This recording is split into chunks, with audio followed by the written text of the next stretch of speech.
Começar por dizer, portanto, o título desta minha intervenção é O Legado de Thomas More.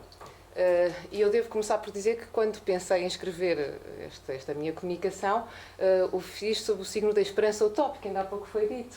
O fiz sob o signo da esperança utópica. Mas realmente, depois da publicação dos resultados das eleições americanas, eu confesso que senti algum desalento. Porque normalmente eu falo da utopia da forma como a vejo. Eu quero dizer que eu faço utopia há 30 anos, como costumo dizer, estudo sobre a utopia há 30 anos, mas é porque acredito mesmo na utopia. Eu acredito. E tenho imensas atividades de extensão universitária, visito escolas, e aquilo que eu tento, sobretudo, é promover esta ideia da utopia como metodologia também para a construção de futuro. Aliás, quando nas escolas me perguntam muitas vezes, mas porquê utopia? Eu costumo recorrer a um vídeo que eu penso que já poderá ser de vosso conhecimento, que está na internet, em que Galeano explica para que é que serve a utopia. Ele explica que um dia estava com o Fernando Birri, um realizador de cinema argentino em Cartagena das Índias. Estavam a falar com os estudantes e houve um estudante que perguntou, mas afinal para que é que serve a utopia? E ele, portanto, o Eduardo Galeano, nesse vídeo diz, e eu fiquei sem saber o que é que havia de dizer, e pensei, ainda bem que a pergunta não foi para mim, porque eu não saberia explicar. Mas, segundo ele, Fernando Birri terá dado uma explicação magnífica. Ele explicou que a utopia é algo que nós colocamos no nosso horizonte. Nós damos 10 passos e a utopia afasta-se 10 passos, damos mais 10 passos e ela afasta-se mais 10 passos. Para que é que serve a utopia? A utopia serve para nos fazer caminhar. E, portanto, nas minhas intervenções eu tento inspirar também, de alguma forma, os nossos jovens. Temos, aliás, dentro da Utopia 500, temos, aliás, um projeto que se chama Grandes Mentes Utópicas, pessoas com ideias que mudaram o mundo, onde nós queremos fazer algo que vai ser feito também no programa deste congresso, ou deste colóquio, que é lembrar que a sociedade e que o avanço, o desenvolvimento das sociedades depende em grande parte do trabalho individual. E, portanto, queremos tirar do anonimato uma série de pessoas cujo nome foi esquecido e cujo trabalho foi esquecido. E, portanto, como eu estava a dizer, perante os resultados das eleições americanas, eu sinto algum desalento. Isso, sobretudo, sinto-me também um bocadinho assustada, porque, na verdade, aquilo que Trump prometeu aos americanos foi também uma utopia. Ele fez uma promessa utópica. Ele disse, I want to make America great again. Foi isso que ele disse. Eu quero fazer com que a América volte a ser grande. E realmente é importante, antes de vos oferecer também a minha mensagem utópica, é importante, penso eu, reconhecer o lado negro da utopia. É importante pensarmos e percebermos que aquilo que para mim é utópico poderá ser distópico para outra pessoa. E mais ainda, que Hitler também falou em nome de uma utopia. E que o Daesh está a prometer uma utopia, que tem a ver, logicamente, com uma leitura demasiado apressada do Corão, mas que é também uma utopia. Será que foi isto que Thomas More nos legou? Eu vou voltar ao assunto dos Estados Unidos na conclusão destas minhas reflexões e vamos tentar perceber um bocadinho o que é que a utopia pode fazer pelos Estados Unidos, se é que pode fazer alguma coisa. E queria dizer que esta minha apresentação foi concebida na sequência da apresentação que fiz ainda num colóquio, também organizado pelo CHAM, em Lisboa, organizado pela minha querida colega e amiga também, Rosário Monteiro. E como eu tinha, em muito pouco tempo, 2 intervenções, eu achei que seria interessante que aqui partisse das conclusões a que cheguei em Lisboa. E em Lisboa, o que é que eu tentei fazer? Tentei explicar por que razão é que vale a pena nós voltarmos à utopia, 500 anos depois. Por que razão é que nós devemos ler a utopia e será que nós acrescentamos alguma coisa à utopia quando nós a lemos? Portanto, permitia muito rapidamente, em 2 minutos, explicar o que é que eu fiz no colóquio de Lisboa, para depois, então, avançar. Aquilo que eu tentei explicar é que vale a pena realmente nós revisitarmos a obra seminal de Thomas More, 500 anos depois, em primeiro lugar porque ele inventou um género literário. Já isso seria motivo para nós celebrarmos. Ele realmente criou o género literário utópico, tomando emprestadas convenções à literatura de viagens, mas dando-lhes um novo sentido. Mas mais importante do que isso, eu diria, ele inventou também, ofereceu-nos, se quiserem, ofereceu-nos um conjunto de instrumentos para nós pensarmos o futuro. Não nos podemos esquecer que Thomas More fala sobre a utopia no contexto do humanismo, no contexto desta descoberta fundamental de que está nas nossas mãos, que afinal o ser humano é capaz o seu próprio destino. Isto depois da cosmovisão medieval que implicava a aceitação do nosso destino, que já teria sido decidido por Deus. E para refletir sobre esta nova forma de pensar que Thomas More nos propõe, eu, nesse colóquio de Lisboa, o que fiz foi revisitar um texto que gosto muito e que me tem dado, ao longo da minha carreira académica, também muitas orientações, que é O que é um autor, de Michel Foucault. E centrei-me, sobretudo, na análise que Michel Foucault faz das figuras de Karl Marx e da obra de Karl Marx e de Sigmund Freud. E o que diz Foucault é que Marx e Freud foram grandes autores e completamente diferentes de outros grandes autores naquilo que eles nos ofereceram, naquilo que eles naquilo que eles nos deixaram. E diz ele, quando nós voltamos aos textos de Freud e quando voltamos aos textos de Marx, nós o que encontramos são textos daquilo que ele chama fundadores de discursividade. E, portanto, os textos vale a pena serem visitados porque nos oferecem, e agora vou citar, a possibilidade e a regra de formação de outros textos. É essa a grande diferença entre os textos de Marx e de Freud e de outros grandes autores. E, portanto, nós, quando regressamos aos textos de Marx e quando regressamos aos textos de Freud, diz-nos ele, nós regressamos não para lhes acrescentarmos um suplemento histórico, não para oferecermos a nossa leitura que irá depois ser utilizada ou que irá juntar um palimpsesto de leituras, mas mais do que isso, nós estamos a modificar a própria discursividade, neste caso fundada ou criada oferecida por Freud e por Marx. Aliás, diz-nos ele, Marx e Freud,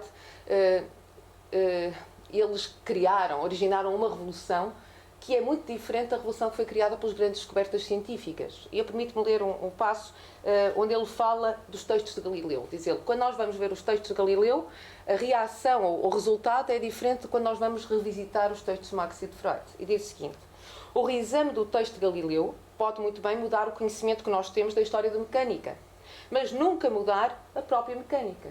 Em contrapartida, o reexame do texto de Freud modifica a própria psicanálise, tal como sucede com o reexame dos textos de Marx relativamente ao marxismo. Ou seja, nós hoje falamos de marxismo e o marxismo de hoje é diferente do marxismo de Marx. E a minha ideia é então que Thomas More, vale a pena revisitarmos Thomas More, porque Thomas More foi também um fundador de uma discursividade. E por isso é que o utopismo de hoje é diferente do utopismo de Thomas More. E Thomas More, eu diria que realmente o que ele fez foi oferecer-nos os instrumentos, oferecer-nos uma forma de nós vermos o mundo, que foi sem dúvida influenciada pelo seu tempo, mas que influenciou também o seu próprio tempo. E o que ele fez, essencialmente, foi valorizar o agenciamento humano. Numa altura em que se aceitava, ou que anteriormente se costumava aceitar o seu destino, ele o que pôs a ênfase foi no agenciamento e na possibilidade transformadora da ação humana. E eu penso que esta revolução de pensamento, que foi aquilo que fez realmente Thomas More, teve um ato fundacional. Eu estou a dizer um ato fundacional porque o Foucault, em relação a Marx e a Freud, diz eles foram fundadores de uma discursividade e é possível encontrarmos atos fundacionais. E eu, quando comecei a pensar na utopia também, então como uma forma de discursividade, fui à procura desse ato fundacional e na altura considerei que era importante, ou que o ato fundacional mais importante seria o facto de, nas utopias, nós falarmos sobre o outro, portanto, o discurso sobre o outro, ser, na verdade, um discurso sobre nós mesmos. É Henry Hadfield que diz que nós na utopia o que encontramos são europeus deslocados. São europeus com as nossas preocupações, são exatamente europeus e, portanto, quando Thomas More está a falar sobre os europeus, o que ele quer é sobre os utopianos, o que ele quer é oferecer soluções também para a própria utopia, para a própria Europa.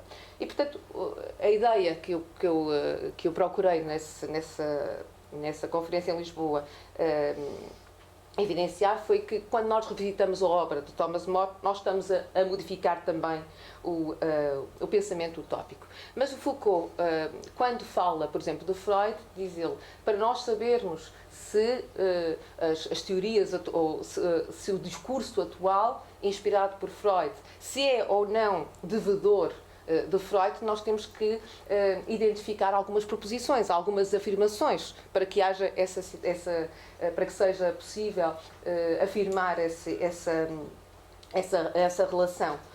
E eu tentei também identificar na utopia essas proposições, essas afirmações, e identifiquei essencialmente 4. Eu acho que o modo de pensar utópico implica 4 modos particulares de pensamento. Aquilo que eu chamei o pensamento prospectivo, depois o pensamento crítico, o pensamento holístico e o pensamento criativo. Eu, na altura, falei sobre todos estes pensamentos, eu agora vou só muito rapidamente revisitar, porque depois interessa-me então continuar em frente. E interessa-me sobretudo neste modo, o primeiro modo de pensar, que eu acho que é o modo de pensar prospectivo, interessa-me sobretudo salientar aquilo que Bloch disse acerca da utopia, que é o facto da utopia funcionar quando nela encontramos um excedente de desejo. Realmente nós precisamos deste excedente de desejo, não é excesso de desejo. Eu vou colocar, como eu disse há pouco, o Galeano diz que nós temos que colocar o nosso ideal no nosso horizonte. Eu vou desejar mais, vou colocar no meu horizonte mais do que aquilo que eu sei que será possível fazer, do que será possível realizar. E isto é importante porque dá-nos uma noção de incompletude que vai assegurar a dinâmica da utopia, portanto vai fazer com que as utopias não sejam estáticas e vai assegurar também que eu possa continuar a caminhar. Mas mais importante ainda, neste primeiro ponto, eu salientaria as diferenças que existem entre este pensamento prospectivo e o pensamento extrapolativo. Nós, no pensamento extrapolativo, o que é que fazemos? Partimos das condições atuais e imaginamos como é que será o futuro. É isso que se faz, por exemplo, agora muito no âmbito da arquitetura, quando se diz que em 2050 80% da população mundial vai viver nas cidades. E então pensamos, são estas as tendências, como é que vão ser os edifícios do futuro? E vemos aquelas imagens das cidades do futuro com enormes prédios que são já prédios de jardim, não são já as cidades de jardim, são os prédios de jardim que incorporam inclusivamente grandes jardins e também produção agrícola. Mas, portanto, esse é o pensamento extrapolativo, partimos do presente para ir para o futuro. O pensamento utópico funciona de forma totalmente diferente. Nós partimos do futuro para o presente. No pensamento utópico nós pensamos, o que é que eu quero? Então, se eu quero aquilo, como é que eu vou lá chegar? Essa é a segunda pergunta e não a primeira. Portanto, o pensamento perspectivo que me parece muito importante. Depois o pensamento crítico, que eu não vou perder muito tempo, mas que me parece muito importante, porque realmente o pensamento utópico incorpora os mecanismos de pensamento crítico ao avaliar a informação e assegura que a informação será analisada com precisão, que estará a lidar com informação credível, que será avaliada com imparcialidade, que é informação relevante, que é informação com substância, e o que faz com que, depois de eu ter decidido qual é o caminho que vou seguir, o que faz com que, depois de ter refletido sobre esta informação e depois de a ter analisado de forma crítica, o caminho que eu vou escolher para alcançar o meu objetivo será um caminho já, de certa forma, validado, cientificamente validado. Depois, um outro aspecto que me parece muito importante, que é o do pensamento holístico. Realmente a utopia parte do princípio que as sociedades se organizam como sistemas e de que se eu modificar um aspecto desse sistema, portanto, se tiver o aspecto económico, organização económica, política, social, religiosa, etc., se eu alterar algum desses aspectos, todos os outros aspectos sofrerão também alterações. No fundo, se vimos bem, foi isso que Thomas More fez na sua utopia, que ele partiu foi de uma pergunta que é: e se eu acabasse com a propriedade privada? E tudo aquilo que nós vimos são as consequências desse e se. E, portanto, há esta ideia desta consciência holística que me parece muito importante. E depois também um outro aspecto que eu não tenho agora muito tempo para desenvolver, que tem a ver com o facto de o pensamento utópico ser também um pensamento complexo, ou seja, aceita que, como dizia Edgar Morin, os caminhos possam muitas vezes parecer incongruentes, mas não sendo verdadeiramente incongruentes. Portanto, uma coisa pode ser a sua essência e simultaneamente também a sua negação. E depois o último pensamento, o último modo de pensar utópico que me parece muito importante, que é o pensamento criativo. Nós realmente na utopia estamos sempre a criar pensamento novo, porque estamos sempre a perguntar e se? E depois vamos testando. Mas o que é interessante salientarmos também é que, na verdade, isto não implica, o exercício utópico não implica a criação de nada radicalmente novo, mas antes uma espécie de um teste que é feito trazendo aquilo que eram elementos que se encontravam até então na margem para o centro, como por exemplo, ainda agora disse, em relação à utopia de Thomas More, não é? Vamos fazer com que a propriedade privada desapareça. Quais são quais são as consequências. E, portanto, o que se trata, quem diz isso de forma muito perfeita é a Boaventura de Sousa Santos. Nós o que temos é trazer das margens para o centro na utopia. Portanto, não estamos a criar cenários muito novos. E, portanto, eu vou a partir agora daqui, que foi aqui que eu terminei, foi as conclusões a que cheguei na Conferência de Lisboa, e hoje aquilo que me propunha fazer era responder a duas questões a partir destas conclusões. Em primeiro lugar, como é que a discursividade utópica esta discursividade foi sendo transformada e foi sendo atualizada ao longo dos séculos, e a segunda é como é que ela tem vindo a ser atualizada agora mais recentemente, ou seja, como é que é o pensamento utópico hoje e como é que esta discursividade funciona. Eu, antes de falar destes dois temas, gostava muito rapidamente de evocar um outro tema que me parece muito importante e que tem a ver com a recepção da utopia ao longo dos tempos. E que é uma recepção que é mediada obrigatoriamente por um tradutor. Nós muitas vezes esquecemos que o livro que estamos a ler foi um livro que passou pelo crivo de um tradutor e pela interpretação de um tradutor. E este é um dado que eu acho mesmo muito importante. Nós podemos esquecer então que a Utopia foi escrita em 1516 por Thomas More em latim, pensando Thomas More que iria dessa forma assegurar a sua leitura universal. Mas na verdade ele assegurou foi uma leitura fragmentada. Eu vou já explicar porquê. Portanto, a Utopia é publicada em 1516. A primeira tradução para uma língua estrangeira dá-se em 1924 para o alemão. Em 1948 para o italiano, em 1550 para o francês e só em 1551 é que ele é traduzido para o inglês, por Ralph Robinson. E aí é que começam os grandes problemas. É porque nós, até mesmo cá em Portugal, eu depois falo disso muito rapidamente, se quiserem posso desenvolver esse tema, cá em Portugal as traduções que são feitas só há no século XX, já a primeira tradução é de 1946 e é parcial, são feitas não a partir do latim, mas a partir do inglês. E o mesmo acontece em muitos países europeus. Aqueles que, como eu, leram a Utopia, eu lembro no primeiro ano da faculdade, a edição que eu tenho é da Europa-América. E na edição da Europa-América, que foi feita por Maria Isabel Tomás, ela foi editada pela primeira vez em 1973, é uma cópia direta da tradução de Ralph Robinson. O que é que fez Ralph Robinson? Em 1551, quando traduz para o inglês, faz esta coisa extraordinária de traduzir Principem, que em latim significa primeiro oficial, por rei. E Ralph Robinson o que faz é transformar uma república numa monarquia. Ele fala-nos no rei Utopos. Portanto, quando eu li na faculdade de primeiro ano em cultura inglesa a Utopia, a versão que eu li em português era exatamente uma versão que me falava de um king Utopos, portanto, de um rei Utopos. Há outros casos muito curiosos, eu queria só dizer-vos, ao longo da história, dependendo exatamente dos momentos subversivos ou menos subversivos, há muitas publicações da Utopia. Por exemplo, as traduções para francês, há imensas traduções para francês nos anos que antecedem a Revolução Francesa. Portanto, nessa altura, a Utopia é mais trazida do latim e mais publicada do que em qualquer outro momento da história da Inglaterra. Um outro exemplo que me parece muito interessante em relação ao papel do tradutor e a interferência, sobretudo que é isso que eu queria sublinhar hoje, a interferência do tradutor. O leitor de uma tradução húngara, aliás, da segunda tradução, no século XX, publicada para o húngaro, não chega a saber que na Utopia não há propriedade privada.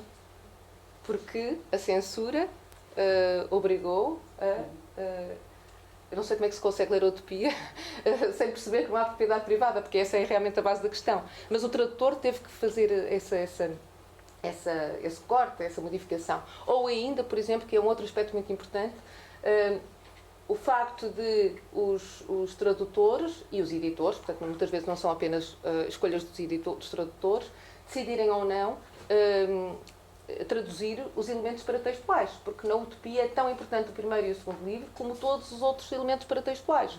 Por exemplo, na última tradução para mandarim, e o leitor chinês e o leitor de Taiwan, por exemplo, é esta a edição que tem disponível. Não é traduzido qualquer elemento paratextual original, mas encontramos 191 imagens que foram escolhidas pelo tradutor e talvez também pelo editor, que, na perspectiva chinesa, contextualiza o pensamento de Thomas More e o adultera, logicamente. E os elementos paratextuais são muito importantes, como nós sabemos. É importante, em primeiro lugar, o alfabeto utopiano. Não nos podemos esquecer que Thomas More, quando inventou um alfabeto, fê-lo porque quis acrescentar uma dose de ficção, não é? O alfabeto de piano não tem qualquer função a não ser ficcional, é o puro gozo que Thomas More tem em inventar. Não nos podemos esquecer que Thomas More, quando escreve a Utopia, ele fala dentro de eu diria uma brincadeira, com os seus amigos, com Erasmus, com Pedro Egídio, com Buzz Lightyear. Ele pensa, bem, eu tenho aqui esta fábula, aliás, ele primeiro escreve a fábula, como ele lhe chamava, primeiro escreve a descrição da Utopia, da Ilha da Utopia, e só depois é que se lembra que será melhor contextualizá-la e escreve depois o livro primeiro. Mas depois pensa-se, ninguém vai acreditar em mim. E por isso é que escreve aquela primeira carta de Thomas More a Pedro Egídio, onde tenta fazer com que as pessoas acreditem que a Utopia existe mesmo. Mas tem este problema, é que as pessoas acreditam mesmo. Portanto, ele queria que as pessoas acreditassem, mas só um bocadinho. Mas as pessoas acreditaram mesmo. E por isso é que na edição de 1517-1518 de Paris, ele sente uma necessidade tremenda de dizer às pessoas, por favor, não leiam a Utopia literalmente. E escreve aquilo que ficou conhecido como a segunda carta de Thomas More a Pedro Egídio. E o que é que ele lhe diz? Estou um bocadinho até aliviado por haver uma pessoa, um jovem inteligente, que até pôs em causa a minha utopia. E nessa segunda carta o que ele faz é chamar a atenção para o facto de na utopia existirem duas camadas de leitura. Uma camada de leitura que é possível acedermos se soubermos latim, e uma segunda camada de leitura a que é possível acedermos se soubermos grego. E claro que eu aqui estou a falar dos nomes de construção neológica, que se nós tivermos em conta esses nomes, percebemos que a utopia é um não lugar, percebemos que a Maurota significa uma cidade sem habitantes, que Nidro significa um rio sem água, que Adamos significa um príncipe sem povo, que Acóritos, por exemplo, Acórios, que é um dos exemplos que é dado de um povo, significa um povo sem rumo, não é? Portanto, um povo que realmente não existe. E mais importante ainda, percebemos que Rafael Iclodeu, sobretudo o sobrenome de Iclodeu, significa que ele não é muito fiável, não é? Porque se por um lado Rafael nos faz lembrar o arcanjo, o mensageiro de Deus e, portanto, portador da verdade divina, por outro lado temos Iclodeu, que etimologicamente significa perito em bagatelas. E depois há outras coisas que nós temos de ter em conta e que muitas vezes nos esquecemos. Aquilo que significava um marinheiro português, por exemplo, no século XVI, para a Europa. Eu lembro que há uns anos atrás estava no contexto em Rimini, também num congresso, e depois a certa altura na discussão eu toda contente disse, sim, porque Rafael Iclodeu é português.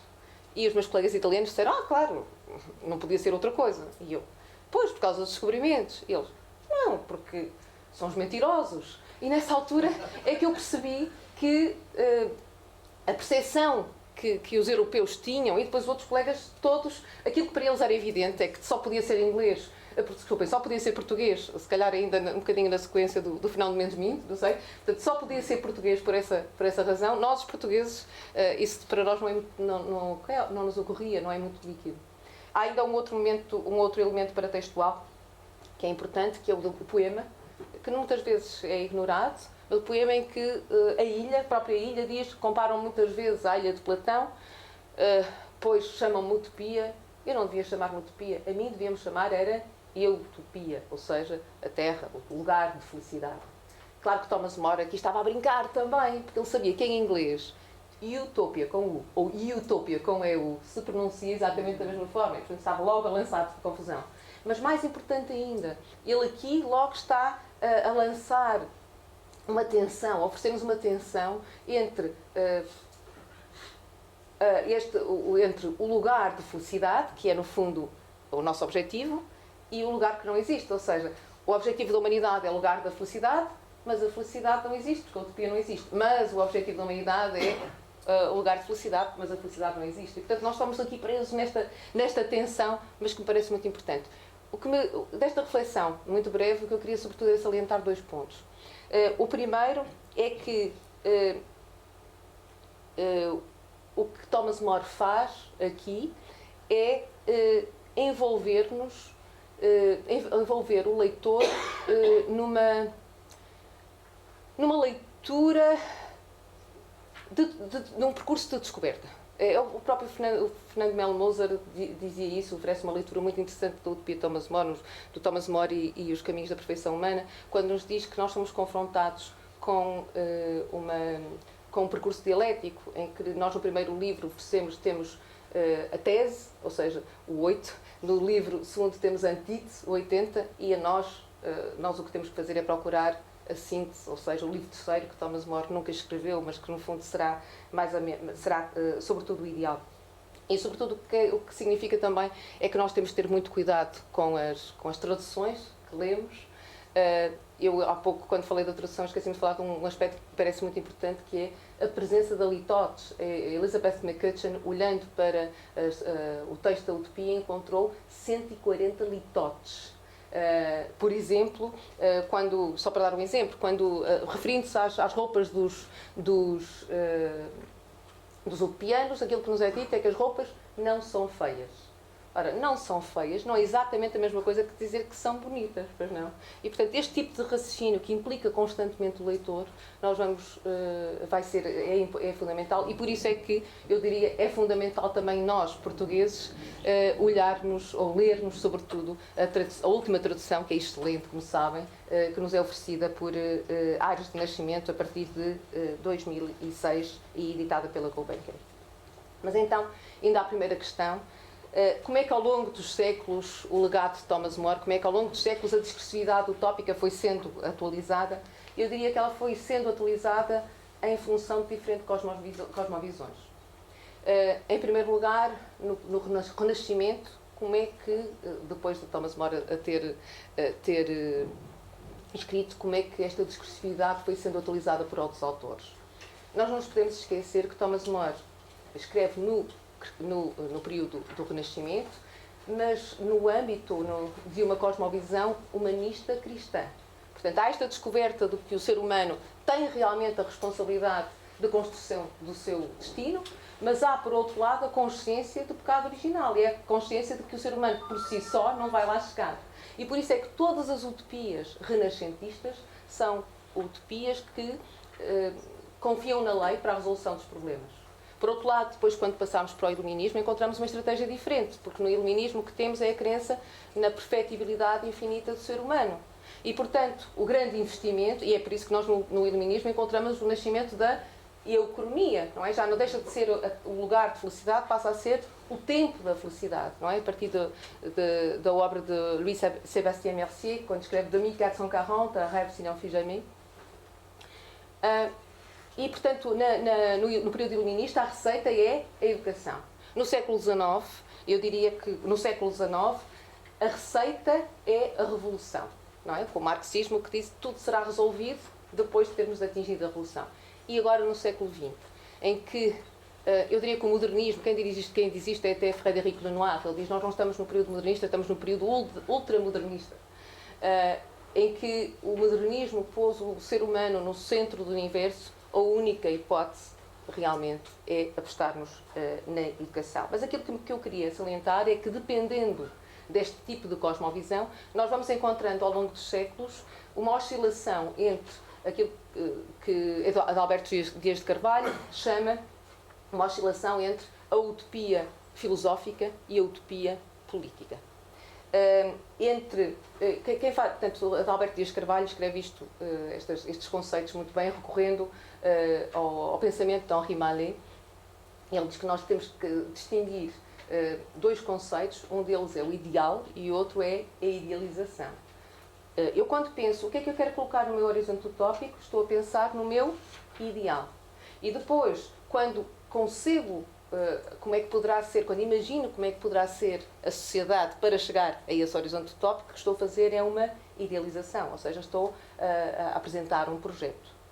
Na utopia política, a idealização, esse projeto, coincide com o ideal, ou seja, não vai para além da idealização. Enquanto que na utopia filosófica, por causa do tal excedente de desejo de que falava Bloch, há uma idealização, mas é sempre deixado o caminho para se ir adiante.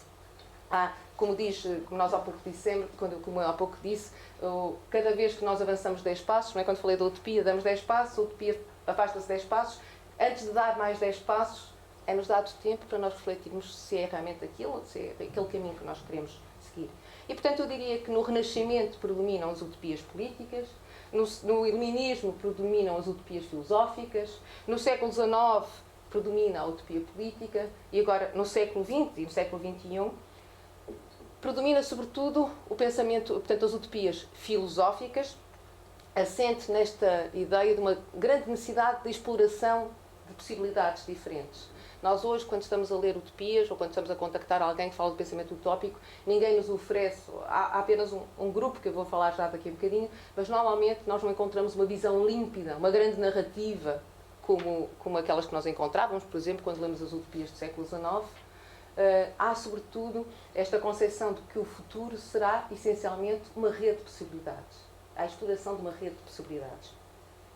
Mas então, qual é o legado de Thomas More hoje? Agora passaria para a segunda questão. E falo-ei distinguindo dois aspectos que me parecem importantes, que é o pensamento utópico, propriamente dito, e o utopismo literário. De que forma é que a discursividade utópica está contemporaneamente a ser atualizada? Eu diria que, recentemente, ou nas últimas décadas, o pensamento utópico escondeu-se atrás de muitos rótulos e só podia fazê-lo depois do ataque que Karl Popper faz na Sociedade Aberta aos seus inimigos e depois de todas as narrativas anti-utópicas que dominaram os anos 50 e o princípio dos anos 60, realmente o pensamento utópico acabou por se esconder atrás de uma série de rótulos. E depois também nos anos 80 acontece a mesma coisa, com o ressurgimento até das distopias, mas que curiosamente escondeu-se atrás de uma série de rótulos que curiosamente foram retirados agora nos 500 anos da utopia.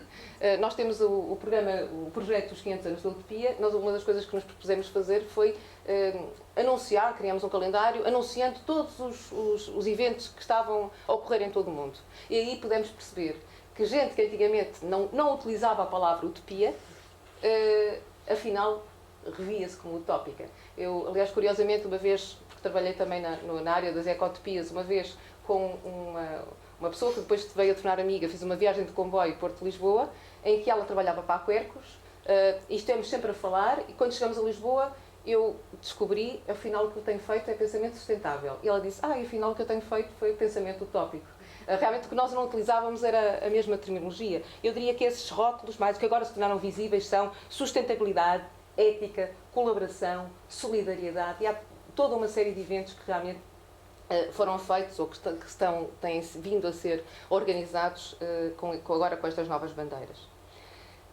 Mas eu penso que, então, o pensamento utópico contemporâneo hoje, portanto não estou a falar ainda da literatura, estou a falar de pensamento utópico, tem vindo a operar mais recentemente a 4 níveis. O primeiro tem a ver com a educação. Temos assistido a um grande investimento na educação e, sobretudo, nesta aposta em despertar consciências, em despertar o pensamento crítico e, sobretudo, se nós formos ver o pensamento, por exemplo, as novas pedagogias, aliás, na sequência do pensamento de Paulo Freire, aquilo que nós encontramos é a pedagogia da pergunta. E, portanto, o pensamento utópico está aí também porque nós perguntamos, questionamos tudo aquilo que nos é dito. Em segundo lugar, a nível da sustentabilidade. E eu diria que, a nível da sustentabilidade, é que realmente é o único campo em que o pensamento utópico é oferecido, é veiculado através de uma grande narrativa. Porque as grandes narrativas, o que é que nos dizem? Hoje acontece isto, se nós fizermos aquilo, vai acontecer outra coisa, o futuro vai ser negro. E eu diria que é a nível da sustentabilidade, a nível das ecotopias também, na literatura utópica, que nós vamos encontrar ainda essas grandes narrativas. Depois, num terceiro nível, eu diria que o pensamento utópico tem vindo a oferecer uma mensagem revolucionária. Basta nós olharmos, por exemplo, para as palavras de ordem, quer no movimento dos indignados, quer nos Occupy. O movimento Occupy, o que está sempre a falar da bandeira da utopia. E, portanto, já passamos do momento da resistência, que era o que se encontrava antes, até para o movimento de subversão.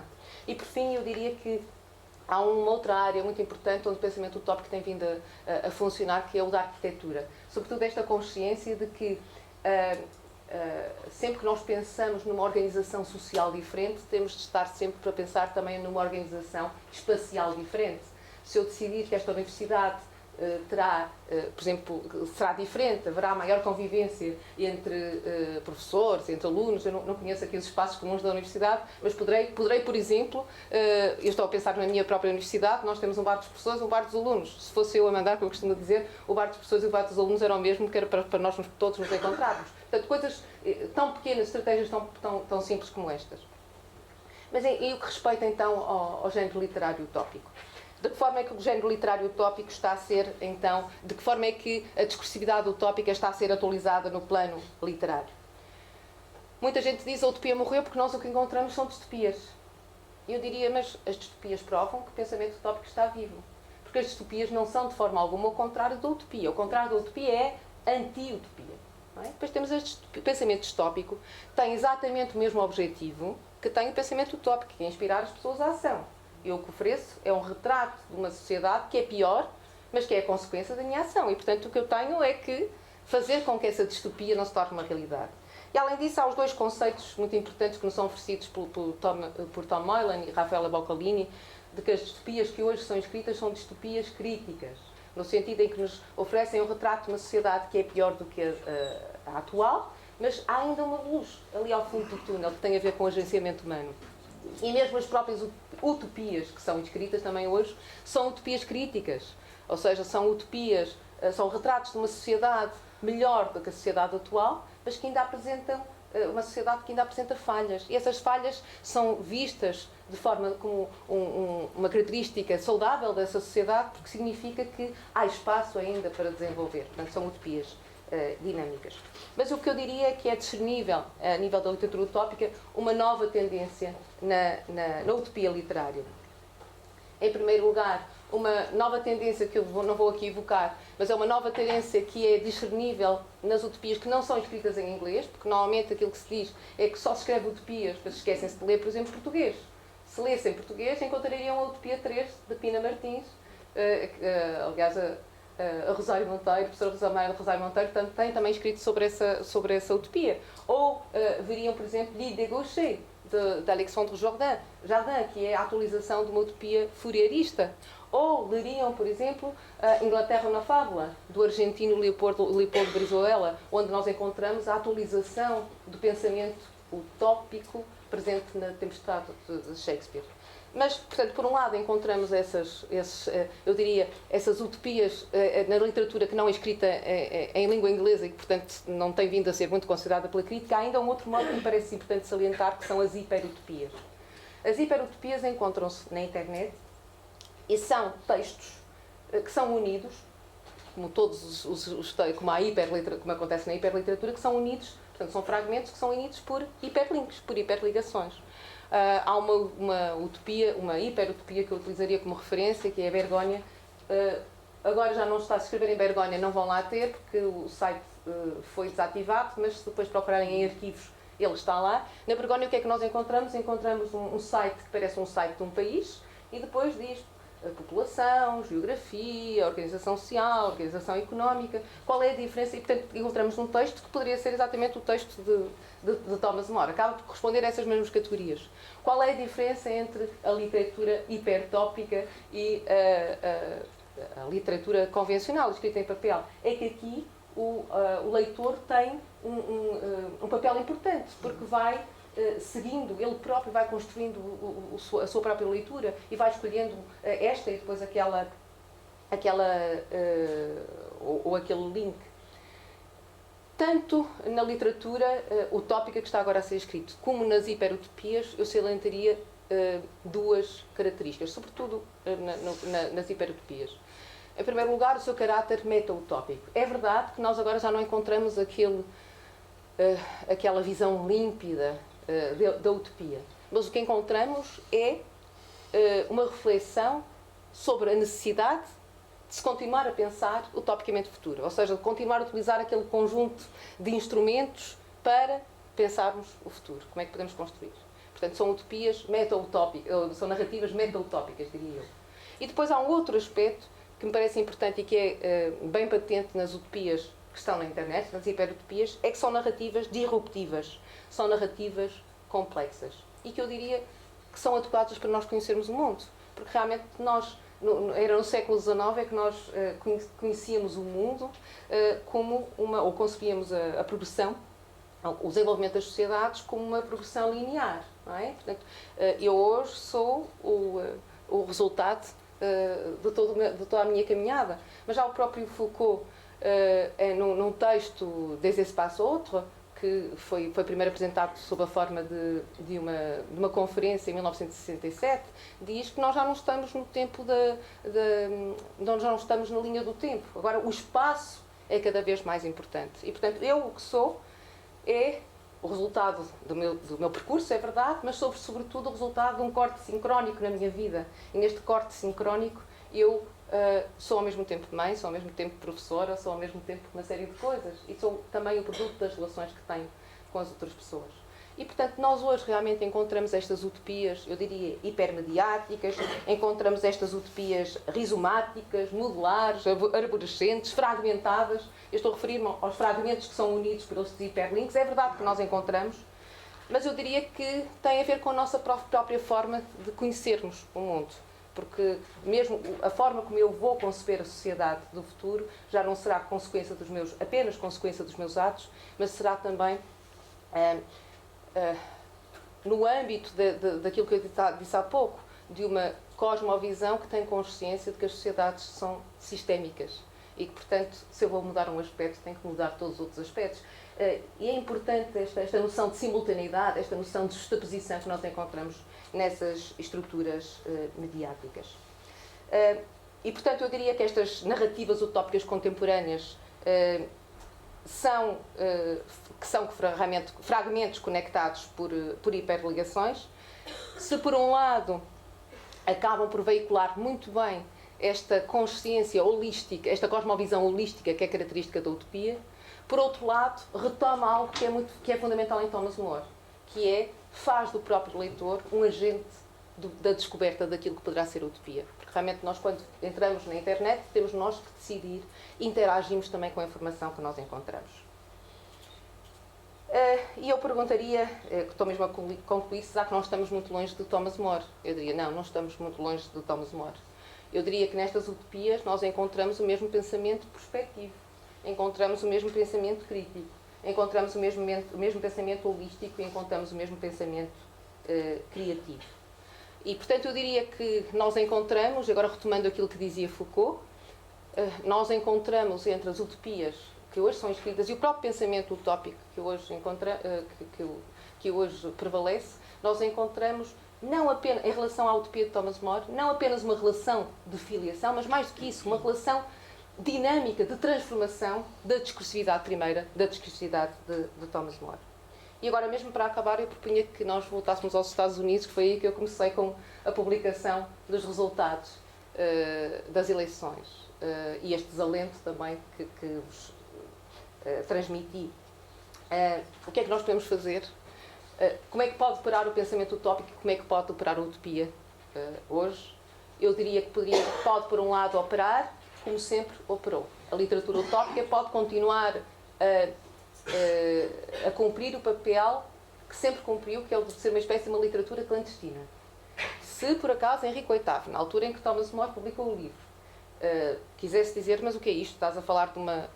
Ele leu logicamente o original. Estás a falar de uma república? Ele dizia, não fui eu. Foi um marinheiro português que me contou que era assim. E, portanto, a literatura utópica foi, ao longo dos séculos, uma literatura clandestina. E depois, também, o facto de essa literatura clandestina trabalhar muito bem, funcionar como uma espécie de heterotopia, como um espaço nas margens que poderá funcionar como um movimento, ou poderá ter um movimento transformador da ideologia prevalecente.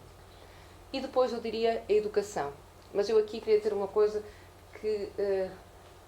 não diria, se calhar, há um ano atrás. É que eu fui sempre a favor das utopias filosóficas. Lembram-se há pouco da distinção que fiz entre a utopia filosófica e a utopia política? Eu sempre fui a favor das utopias filosóficas, porque acho que o que interessa é mais despertar as consciências para questionarem, para tentarem, para explorarem. E eu hoje diria que, se calhar, é preciso um bocadinho também utopia política. Se calhar o que é preciso explicar ao povo americano é também dar pelo menos algumas orientações em relação àquele futuro que nós queremos pôr. Portanto, não basta dizer às pessoas que elas têm que cumprir a missão de formular os seus próprios horizontes utópicos. Se calhar temos de dar alguma ajuda, no sentido de eles perceberem que há horizontes utópicos um bocadinho melhores do que outros horizontes utópicos. Isto significa, é verdade, podem estar a dizer manipular, se calhar sim, mas neste momento eu acho que os americanos têm que ser educados também neste sentido. Obrigada pela vossa atenção.